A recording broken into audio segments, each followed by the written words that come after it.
"You will remove your drawings from my table," Duke Alistair said. Nathan Reed stood before 12 railway investors, wearing the only clean coat he owned. His bridge model rested beside the official plans for the Wexford line. One design showed a massive stone bridge crossing the Northern Marsh. Nathan's model used a lighter iron viaduct positioned nearly 2 miles east. "The southern foundation will sink," Nathan said. "The peat is almost 20 feet deep." Sir Reginald Pike laughed. "And how did the blacksmith's son discover what trained surveyors missed? With a hammer, a measuring line, and the willingness to walk where they refused to dirty their boots." The room became silent. Alistair rose from the head of the table. "A man who shoes my horses does not correct my engineers. My father shoes your horses. I am warning you about your bridge." "You are warning me." Alistair tore Nathan's drawing in half.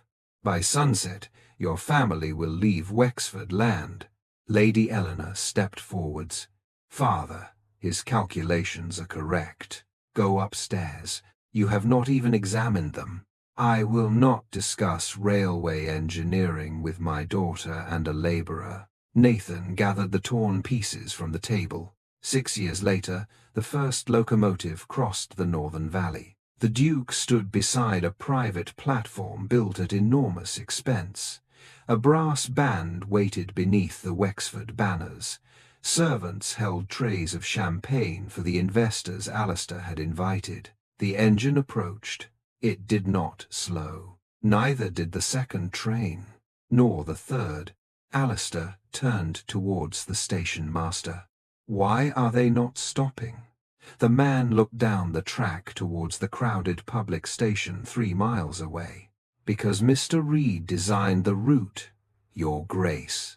Nathan had grown up behind the Wexford forge. His father, William Reed, had worked there for 30 years.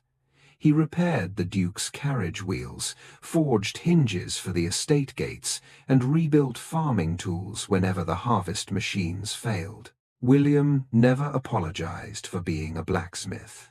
"A title can order iron," he often told his son. "It cannot persuade iron to hold."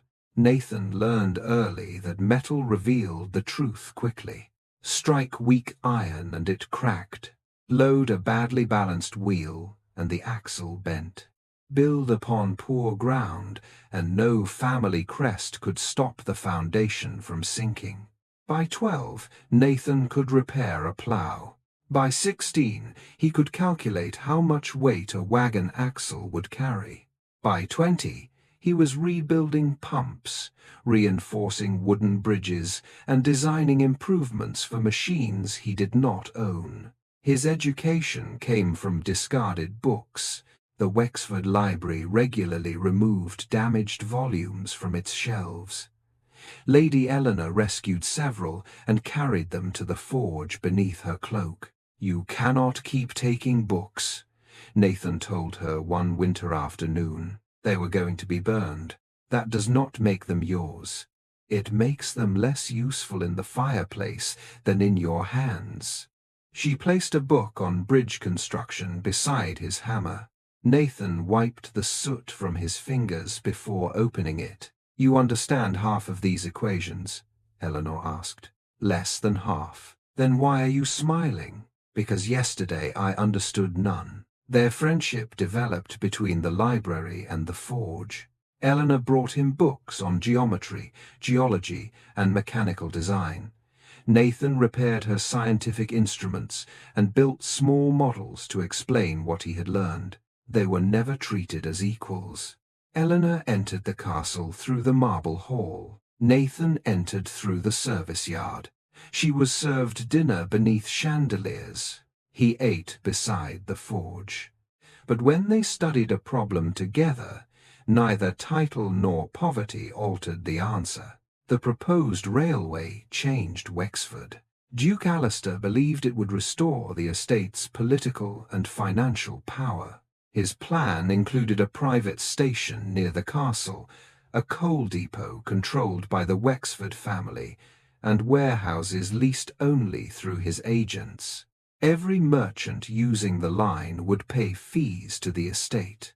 Every visitor arriving for the hunting season would pass beneath the Duke's crest. The villages would receive a smaller platform behind a wall separating common passengers from the private terminus. Alistair called it progress. Nathan called it a railway designed to preserve the past.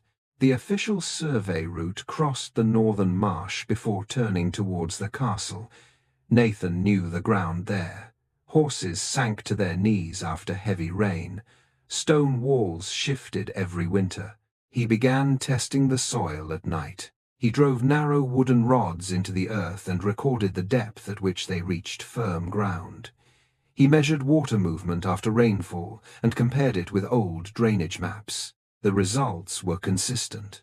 The peat layer was far deeper than Sir Reginald's survey claimed. A stone bridge would require foundations so expensive that the project might collapse financially before construction ended. Nathan designed an alternative. His route crossed firmer ground east of Wexford, using a series of iron spans rather than one heavy stone bridge. It avoided the village water supply and required fewer homes to be demolished. The central station would serve 3 villages instead of one private estate. The design was safer. It was also cheaper, but it gave the Duke less control. Eleanor persuaded Nathan to present the plan. "My father will listen if the investors are present," she said. "He will hear defiance. He cannot ignore the calculations. He can ignore the man presenting them."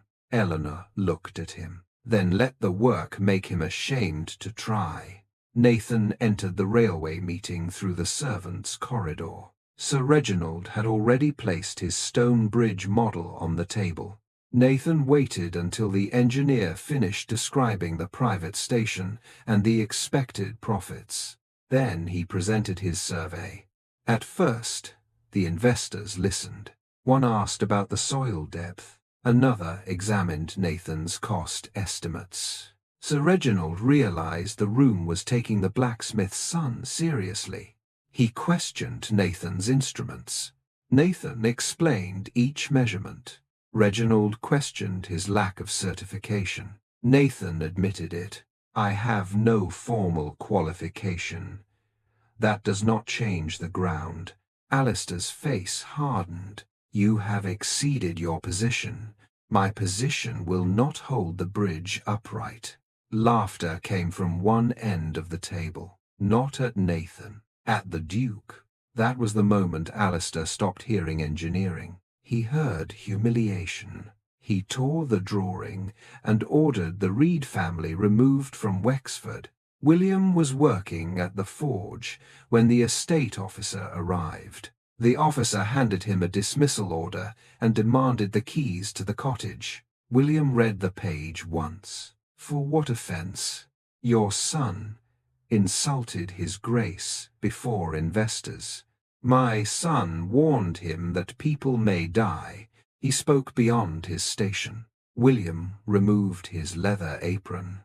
"You heard insolence because your master has forgotten how truth sounds without a title." He placed the forge key on the anvil.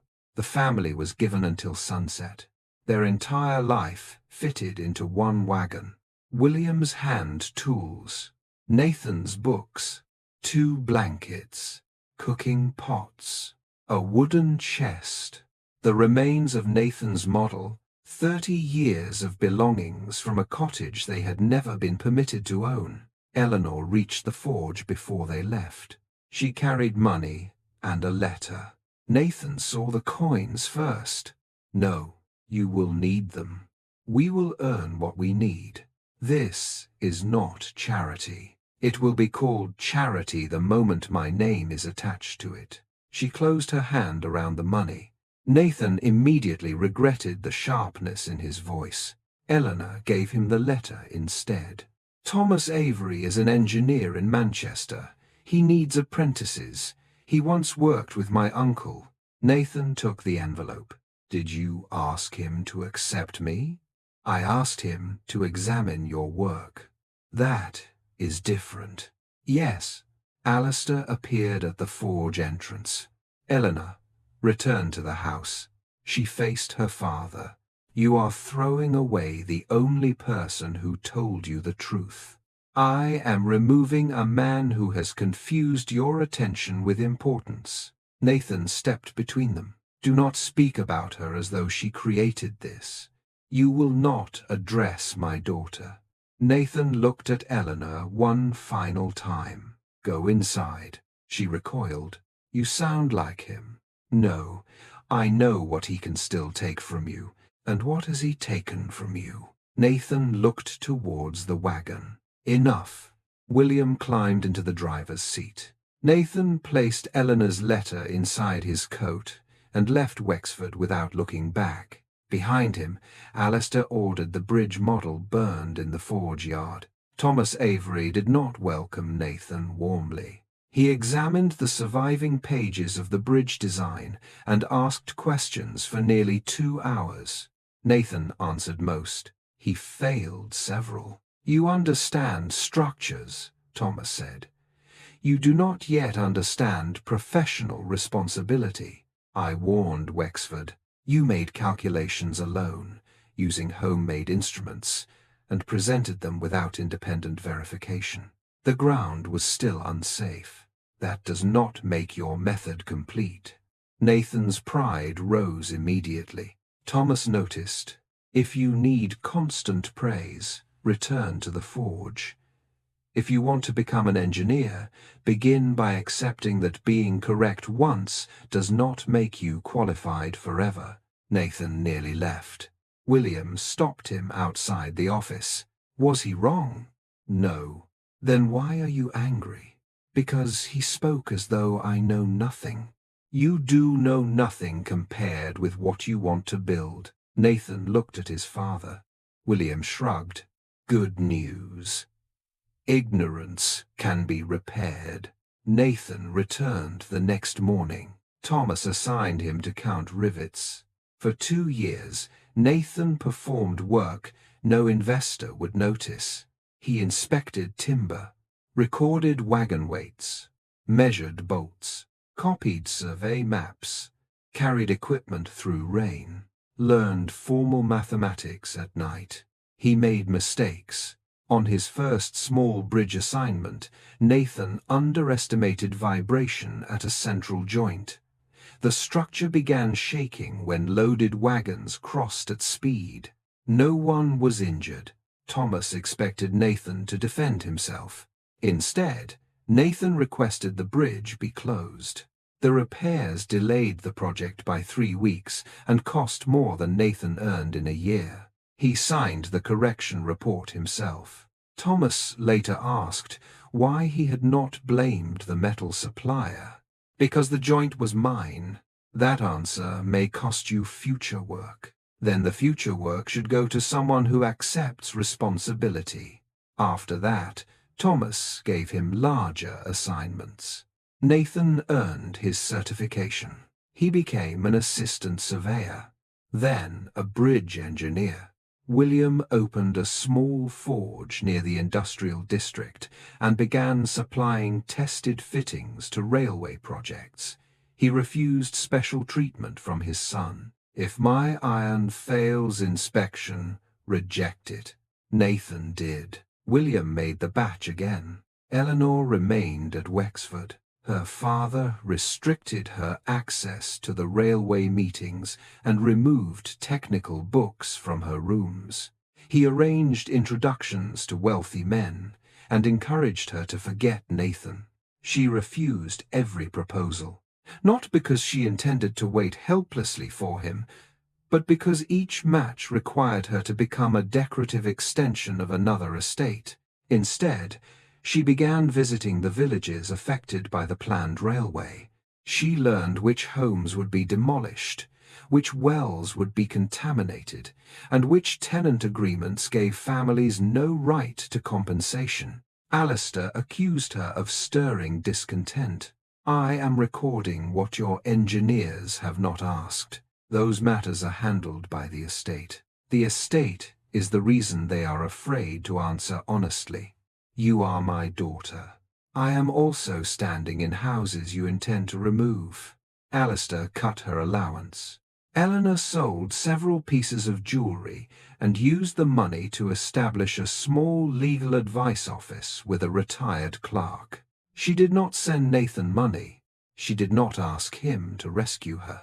She began building a life founded on choices rather than permission. Meanwhile, Sir Reginald began construction on the Wexford Bridge. The first stone support was placed in the marsh. After the autumn rain, it sank several inches. Reginald ordered more stone added. The added weight pushed the foundation deeper. Cracks appeared in the temporary warehouse. Workers reported movement in the scaffolding. Alistair dismissed the warnings as fear encouraged by Nathan's old claims. One evening, William received a letter from a former apprentice at the Wexford forge. The southern support was leaning. Nathan sent a technical warning directly to the construction crew. Reginald called it interference. The workers left the structure anyway. The following morning, part of the support collapsed into the marsh. No one died. The project stopped. Investors withdrew. Costs doubled. Still, Alistair did not contact Nathan. To ask help from the man he had banished would require acknowledging that birth had not determined knowledge. He preferred losing the railway to admitting the blacksmith's son had understood his land better than he did. 6 years after Nathan left Wexford, the Northern Railway project was revived under a new company. Thomas Avery became consulting director. Nathan Reed was appointed chief engineer for the Wexford section. His name appeared in newspapers for the first time. Alistair sent for him immediately. Nathan entered Wexford Castle through the front doors. The servants did not recognize him at first. He wore a dark engineer's coat rather than formal evening clothes. Rolled surveys rested beneath his arm. Alistair received him in the same room where the first drawing had been torn. "You have returned," the Duke said. "I am surveying a national route through Wexford. That has not been decided." Alistair placed the old station plans on the table. "The private platform will remain here. The coal depot will occupy the southern field. The line will follow the original corridor. The original corridor is unsafe. Modern equipment can solve the foundation problem, at a cost no responsible company will approve. You owe this estate consideration." Nathan looked at him. "My father exchanged 30 years of labor for wages and a cottage tied to his employment. That was not generosity. You received your education from Wexford books. I received discarded books from Eleanor." Alistair's jaw tightened at his daughter's name.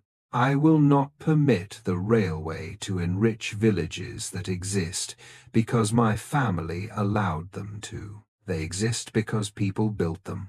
You are using public authority to settle a private grievance." Nathan opened the 3 route studies. "Every calculation will be independently reviewed. The safest route will be selected. And when that route avoids my land, then every train will avoid your land."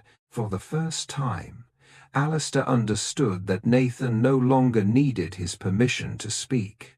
Eleanor met Nathan outside the village office that afternoon. 6 years had changed both of them. Nathan carried himself with the discipline of a man accustomed to being questioned. Eleanor no longer wore the expensive clothes chosen by her father. Ink stained her gloves from the tenant records she had been reviewing.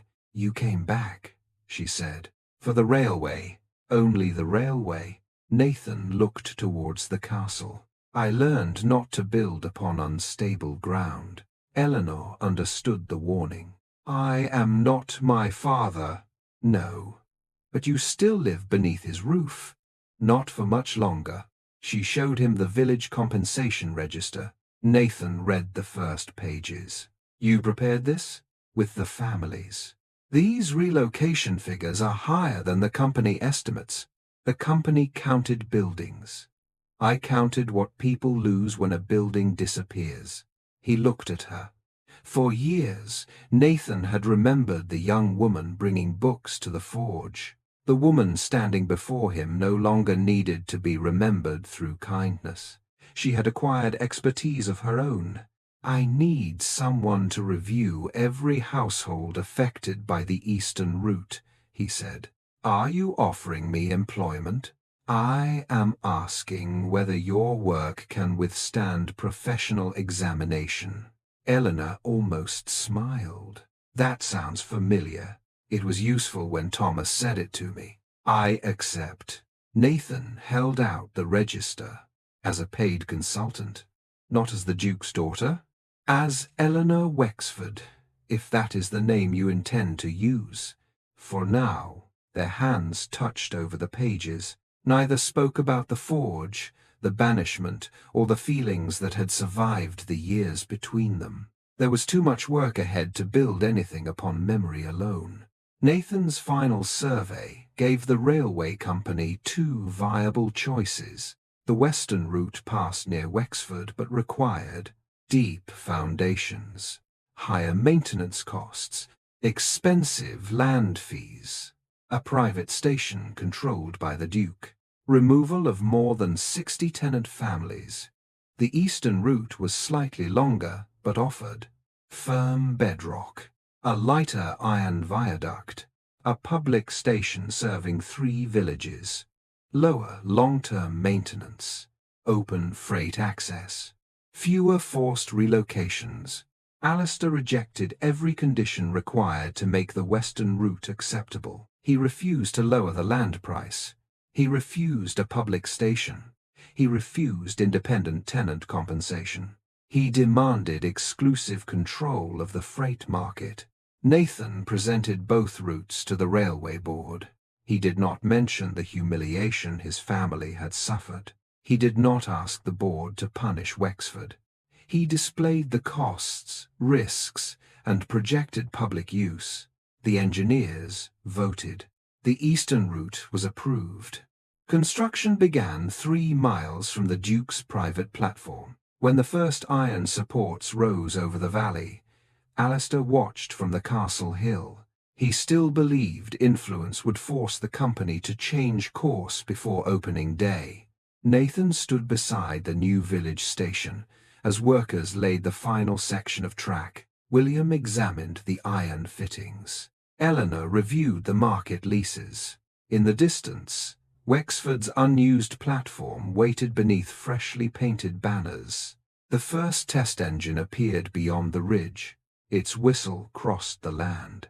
Nathan looked towards the estate that had once expelled his family. The locomotive reached the junction. Then it turned east. The locomotive reached the junction. Then it turned east. Its wheels carried it across Nathan's iron viaduct, over firm ground, and towards the new public station at Eastmere. Workers along the track raised their caps. William stood beside the final support, with one hand resting on the ironwork he had inspected. Eleanor watched from the station platform as merchants, farmers, and village families gathered beneath the unfinished roof. The test engine stopped exactly where Nathan's survey had placed it.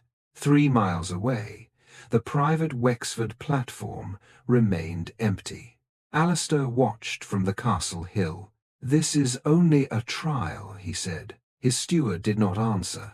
"The company will add the western stop before the official opening." Still, no one answered. The Duke turned away before the engine sounded its whistle again. The weeks before the opening transformed Eastmere. A freight yard rose beside the station. Farmers who had once spent 2 days transporting goods by wagon could now reach the city market before noon. Shopkeepers rented stalls along the new square. Coal merchants built storage sheds near the public siding. Eleanor worked with the villages, to prevent wealthy investors from purchasing every available property. The new market charter required stable rents for existing residents, public access to the freight yard, compensation before any household relocation, reserved stalls for local producers, apprenticeships for village children, independent inspection of worker housing. Some investors complained that the conditions reduced profit. Nathan supported them anyway. A railway should not arrive by removing the people it claims to serve, he said. Eleanor reviewed every agreement before it was signed. She and Nathan worked together daily, but neither pretended the past had disappeared. Nathan still distrusted the ease with which noble influence could alter a contract. Eleanor still carried the Wexford name. Whenever she offered a recommendation, he examined it as closely as he examined anyone else's. She did not resent that. Trust built through work lasted longer than trust built through memory. The official opening took place on a clear autumn morning. Duke Alistair had prepared his private platform as though the railway board had already agreed to stop there. Wexford banners hung from the roof. A brass band waited beside the track. Champagne stood ready for investors and neighbouring nobles. Alistair wore the ceremonial chain he had once used during railway council meetings. Sir Reginald Pike stood beside him, though the collapse of the Marsh support had ended his formal role in the project. "The company cannot ignore this estate," Reginald said.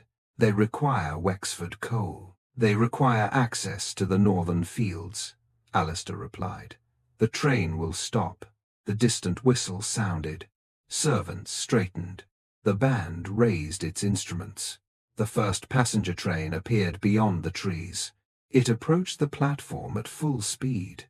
Alistair lifted one hand, expecting the brakes to engage. The locomotive passed him. Wind from the carriages pulled at the banners. Passengers looked through the windows at the decorated but empty station. No one waved. The train continued east. The band slowly lowered its instruments. Alistair turned to the station master. "Why did it not stop?" "The schedule does not include Wexford, Your Grace." "Then change it." "I do not control the route." A second whistle approached. The freight train carried grain, livestock, and manufactured goods towards Eastmere. It also passed without slowing. Then a third train followed. At the village station, thousands of people cheered as it arrived beneath the public clock. Nathan stood near the front of the platform with Thomas Avery and William. He did not look towards Wexford. He was watching the bridge. Even on opening day, he wanted to see how the structure responded under a full load. The iron held. Wexford's decline did not happen in a single dramatic collapse. It happened through repeated decisions made elsewhere.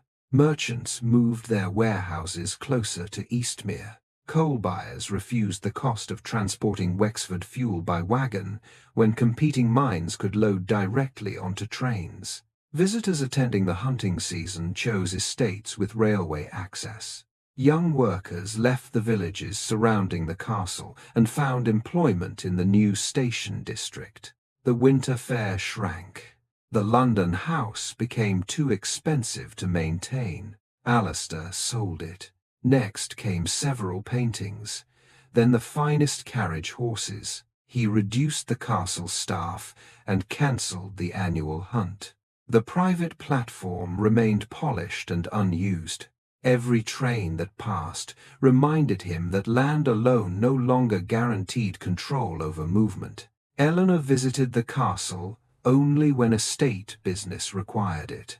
Margaret Wexford had died years earlier, and the large rooms felt increasingly empty. Alistair blamed Nathan. "You encouraged the company to punish me." Nathan met him in the estate office with the independent route report open between them.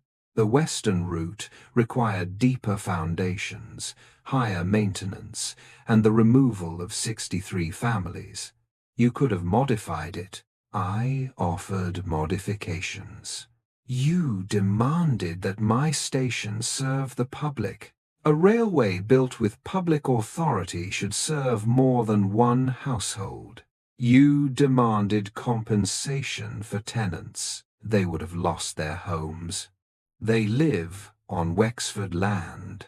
They live in their own lives. Alistair pushed the report aside. You enjoyed denying me. Nathan's expression remained controlled. I enjoyed completing a railway that would not sink. That calm answer angered Alistair more than any insult. He had expected revenge because revenge would allow him to describe Nathan as bitter. Competence left him with no defense. 2 years after the opening, Alistair requested a private branch line to Wexford. He offered to finance much of the construction. Nathan reviewed the proposal. The branch was technically possible, but it would require access through village, land, and connection to the public freight yard. Nathan presented the conditions. The Wexford station must be open to all passengers. Freight fees must match the Eastmere rate. No trader could be excluded by the Duke's agents. Landowners must receive full compensation. Workers must be paid railway wages. A technical school must be funded near the station. Families previously removed from Wexford housing must receive restitution. Alistair read the list. You want me to surrender control of my own station. I want the railway to function as a railway. And the Reed family? My father's compensation is separate. Alistair looked towards William, who sat near the window. What does he demand? William answered for himself. The old forge becomes community property. That forge belongs to Wexford. It was maintained by my labor for 30 years. You were paid. I was also removed from my home because my son spoke the truth. Alistair's face tightened. You expect an apology. William shook his head. An apology is air unless it changes the next family's contract. He requested housing agreements that could not be cancelled without notice. Compensation for long-term workers forced to leave. Separation between employment and the right to remain in a family home. Protection for workers who reported safety concerns. Alistair refused. The meeting ended. No branch line was built. Nathan gathered the documents. You are still attempting to purchase the result without paying for the decision. Alistair remained alone at the table after they left. Eleanor formally moved out of Wexford Castle that spring. Her father had arranged another marriage proposal with a wealthy marquess. She declined it. Alistair threatened to remove her allowance and exclude her from future inheritance. Eleanor packed her personal books, clothes, and work records. Nathan met her outside the village office. Where will you live? Mrs. Avery has offered me a room until I find something permanent. You could stay near my father's forge. That would become gossip before my trunks arrived. Does gossip matter to you now? It matters when it is used to reduce my work to a romance. Nathan understood. She was not leaving the castle to become dependent upon him. She was leaving because she no longer accepted comfort purchased through obedience. Are you certain? He asked. No. The honesty surprised him. But certainty is not the same as choice. Alistair watched her carriage depart from an upper window. He did not stop it. Pride had already cost him the railway. Now it cost him his daughter's presence. Wexford's financial position worsened after another major coal buyer moved its business east. The bank demanded repayment. Alistair had only 2 options: sell large sections of land to private investors or accept the public branch conditions. He summoned a meeting involving village representatives, railway officials, and tenant leaders. For the first time, The great Wexford dining hall was filled with people who did not stand when the Duke entered. Nathan sat beside William. Eleanor sat with the village council. Shopkeepers, miners, farmers, and transport workers occupied the remaining seats. Alistair looked towards the chair at the head of the table. Then he chose an ordinary place near the centre. The meeting lasted 4 hours. One farmer described losing access to grazing land when Alistair's first railway corridor was marked. A widow explained how her family had nearly been removed after her husband questioned the marsh foundations. A coal worker described the wages lost because Wexford lacked direct rail access. No one shouted. That made the consequences harder to dismiss. Alistair listened to damage that had accumulated quietly beneath his authority. When the final speaker finished, he looked towards Nathan. "What must I sign?" Nathan did not hand him a prepared confession. He handed him the branch agreement. "Read it," Alistair began. For years, he had signed documents after servants summarized them.